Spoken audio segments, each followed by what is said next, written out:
The book of Esther. It's one of the more exciting and curious books in the Bible. The story is set over 100 years after the Babylonian exile of the Israelites from their land. And while some Jews did return to Jerusalem, remember Ezra and Nehemiah, many did not. And so the book of Esther is about a Jewish community living in Susa, the capital city of the ancient Persian Empire. The main characters in this story are two Jews, Mordecai and then his niece Esther. And then there's the king of Persia, who's something of a drunken pushover in this story. And then there's the Persian official Haman, the cunning villain. Now, this is a curious book in the Bible, mainly for the fact that God is never even mentioned, not once, which might strike you as kind of odd. I mean, isn't the Bible about God? But this is a brilliant technique by the author, who's anonymous, by the way. It's an invitation to read this story looking for God's activity, and there are signs of it everywhere. The story is full of very odd, quote, coincidences and ironic reversals, and it all forces you to see God's purpose at work, but behind the scenes. Let's just dive into the story. The book opens with the king of Persia throwing two elaborate banquet feasts that last a total of 187 days, and it's all for the grandiose purpose of displaying his greatness and splendor. On the last day of the banquet feast, he's really drunk, and he demands that his wife, Queen Vashti, appear at the party to show off her beauty.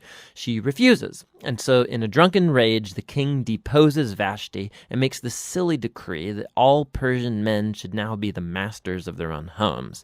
Then he holds a beauty pageant because he wants to find a new queen. This is like a really bad soap opera. But it's right here that we're introduced to Esther and Mordecai. Esther hides her Jewish identity and enters the beauty pageant and wins. And the king is so obsessed with Esther that he elevates her to become the new queen of Persia. Now after this, and even more serendipitous, is the fact that Mordecai just happens to overhear two royal guards plotting to murder the king. And so he informs Esther, who in turn informs the king, and Mordecai gets credit for saving the king's life. Now right here from the beginning, God's not mentioned anywhere, but this all seems providentially ordered. What is it that God's up to? You have to keep reading. We're next introduced to Haman, who's not actually a Persian. He's called an Agagite. He's a descendant of the ancient Canaanites. Remember 1 Samuel chapter 15. The king elevates Haman to the highest position in the kingdom, and he demands that everybody kneel before Haman. Well, when Mordecai sees Haman, he refuses to kneel, which of course fills Haman with rage. And when he finds out that Mordecai's Jewish, Haman successfully persuades the king to enact this crazy decree to destroy all of the Jewish people. And to decide the date of the Jews' annihilation, Haman rolls the dice. A die is called pur in Hebrew. Tuck that away for later. 11 months later, on the 13th of Adar, all the Jews will die. Haman and the king then have a drinking banquet to celebrate their really horrible decision. So the focus now turns to Mordecai and Esther, who are the only hope for the Jewish people. They make a plan that Esther's going to reveal her Jewish identity to the king and ask him to reverse the decree. But approaching the king without a royal request is, according to Persian law, an act worthy of death. So in a key statement, Mordecai, he's confident that even if Esther remains silent, that deliverance for the Jews will arrive from another place. And then Mordecai wonders aloud. He says, who knows? Maybe you've become queen for this very moment. Esther responds with bravery, and she purposes to go to the king with her amazing words, if I perish, I perish. Now, in what unfolds, we watch the ironic reversal of all of Haman's evil plans. So Esther hosts the king and Haman at a first banquet, and she says that she wants to make a special request of both of them at an exclusive banquet the following day. So Haman leaves the banquet totally drunk, and he sees Mordecai in the street. He fumes with anger, and he orders that a tall stake be built so that Mordecai can be impaled upon it in the morning. It seems like things can't get any worse for the Jews and for Mordecai. But all of a sudden, the story pivots. It just so happens that night the king, he can't sleep. And he has the royal chronicles read to him for good bedtime reading. And he just happens to hear about how Mordecai had saved the king's life. He had totally forgotten.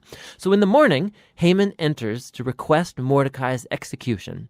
And the king in that moment orders Haman to honor Mordecai publicly for saving his life. So now Haman has to lead Mordecai around the city on a royal horse, telling everyone to praise him. Now this moment in the story, it's a pivot for the whole book. It begins Haman's downfall and Mordecai's rise to power. Watch how this works.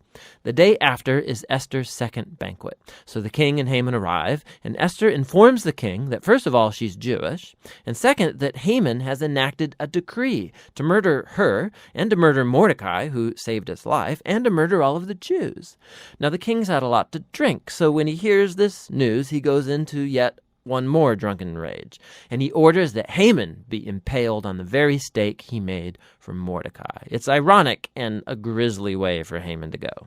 Haman's execution, however, doesn't solve the problem of the decree to kill all of the Jews. So the focus now turns to Esther and Mordecai as they make a plan to reverse the decree. They discover that the king can't revoke a decree that he's already made. So instead, the king commissions Mordecai to issue a counter-decree. On the appointed day that all of the Jews were supposed to be killed, the 13th of Adar, now the Jews are ordered to defend themselves and to destroy any who plotted to kill them. Then Mordecai, Esther, and Jews everywhere hold banquets and feasts to celebrate this new decree, and Mordecai is elevated to a seat beside the king.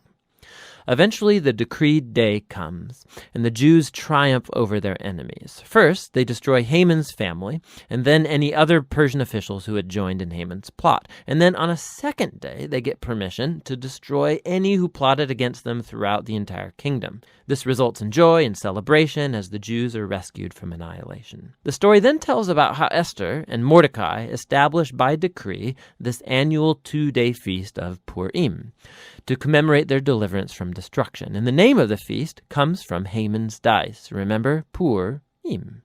The book concludes with a short epilogue as Mordecai is elevated to second in command in the kingdom, and we are told now of his royal greatness and splendor as the Jews thrive in exile. Now, step back. Notice how this whole story has been designed. The story was full of moments of ironic reversal, but we can now see the whole story is structured as an ironic reversal, right down to the details. So the king's splendor and feasts and decrees are mirrored by Mordecai's splendor and feasts and decrees at the end. Esther and Mordecai, they first saved the king, but now in the end they save all of the Jews. Then you have Haman's elevation and edicts and banquet that gets reversed by Mordecai's elevation and edict and banquet.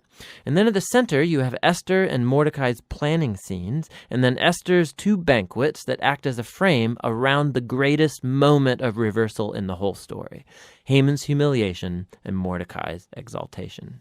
Beautiful. Another fascinating feature of this book is the moral ambiguity of the characters. There's a lot of drinking and anger and sex and murder, of which Mordecai and Esther are a part. Not to mention their violation of many commands in the Torah, like marrying Gentiles or eating impure foods. And so the story's not putting Mordecai and Esther forward as moral example, as if it endorses all of their behavior. But they are put forward as models of trust and hope when things get really bad. And so the book of Esther comes back to that question with which we began: why God is not mentioned. The message of this book seems to be that when God seems absent, when his people are in exile, when they're unfaithful to the Torah, does this mean that God is done with Israel? Has God abandoned his promises? And the book of Esther says no. It invites us to see that God can and does work in the real mess and moral ambiguity of human history, and he uses the faithfulness of even morally compromised people to accomplish his purposes. And so the book of Esther asks us to be willing to trust God's providence even when we can't see it working, and to hope that no matter how bad things get, God is committed to redeeming his world. And that's what the book of Esther is all about.